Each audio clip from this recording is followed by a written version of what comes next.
I think the base thing is more leadership. I think I've definitely grown as a leader. I've always been more of the lead by example during my first couple of years. I think the more guys trust me on the field, and the more plays I've been able to make, I think guys have been more similar to than me vocally. So definitely stepping up more as a vocal leader, leading guys, and making sure guys are working hard and things like that. How comfortable are you with that? Oh, I'm very comfortable. I'm fine now. I mean, I'm good to go. Some people need some yelling, some people need to kick in the butt. I'm right there to do it for them. And some guys need to be on the side and to talk to. I'm there as well. So definitely feeling a lot more comfortable over my side. How's Garrison Smith been handling kind of the same role on defense, handling some of the young guys? I think he's been great. I mean, all the guys are really older guys, which we really don't have many at all. I've done a great job of working with the young guys, especially the mid-year guys in the springs. We had so many of them on the defense side of the ball. Teaching them the playbook, making sure they understand what it takes to be successful at the college level, and so forth. With all those workouts, did you guys get away? Not this year. All work. I got a little vacation with my family for the 4th of July, so I got to hang out with them and go to the lake and just relax. But other than that, it's been just grinding away. It's been fun though. You need to talk to a professor about team goals and you mentioned that, but how did that come about? I mean, it wasn't the team goals, just the whole program in general. So it's not like, hey, what do you think our team goals should be? It's like, hey, because it was industrial organizational psychology was when, and a lot of it has to do with working with organizations to work on leadership, team building, things like that. So a lot of stuff you learn there can be passed over to the football field. So just implementing a program to help that.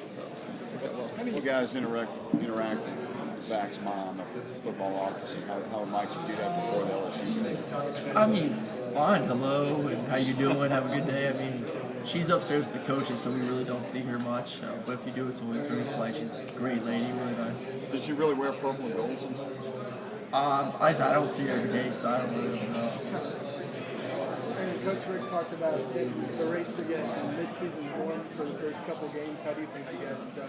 I think we're looking great. I think we're ready to go. I'm very confident with how hard we've worked this offseason, how much time we put in, and we still got another 44 days to go to that first game. So we just got to stay hungry, keep working hard, and I'm 100% sure we'll be more than ready to go to that first game. You talked about how you and Zach were competitive at video games. How was it on the field? I mean, how competitive did it get? Oh, very competitive. I mean, we pushed each other to every single play. He threw a good pass, I went together and threw a good pass, and vice versa. So it really, like I said, we pushed each other to be, as successful as we could be. I mean, as you know, he's a pretty confident guy. Just what was his attitude as a freshman? I mean, was it almost cocky almost? Or? No, I mean, Zach is a very confident guy, and he works hard. And, I mean, great football player.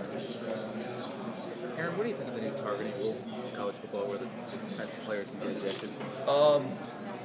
It's hard to. It's gonna be hard to. I feel bad for refs having to decipher what was a target and what was not. It's gonna be tough for them, but I mean, just any way to make the game safer, I'm all for. So. You took quite a hit in the SEC championship game last year. Did you have any consequences, any repercussions because of that hit? No, I was fine. I mean, got the wind knocked out of me for a while after that, thinking it was halftime so I could catch my breath, but it hurt pretty good, but no, it was fine. Concussions are a huge issue. Do you ever think about your long-term health, playing in football? Yeah, I mean, I think by the time I'm 50 years old, I'll probably be in a wheelchair or something, but I'm kidding. I mean, there's consequences to anything you do. It's a sport we choose to play. We know that there's the repercussions of concussions or broken limbs or torn ligaments or broken bones, torn ligaments here and there, and that's just the risk you play for the game you love. And I mean, it's tough. That's why my mom never wanted me to play, but a lot of begging to finally let me do it. You talked about starting as a leader by example. Do you have to talk yourself into, at some point, to not just doing it by example, to start yelling at people? No, I mean, it's who you are. Because if you start just randomly go out there yelling and cussing people out, then it's fake. It's not sincere. No one's gonna listen to you. Some people just have it. Some people don't. I just think the older I got, the more.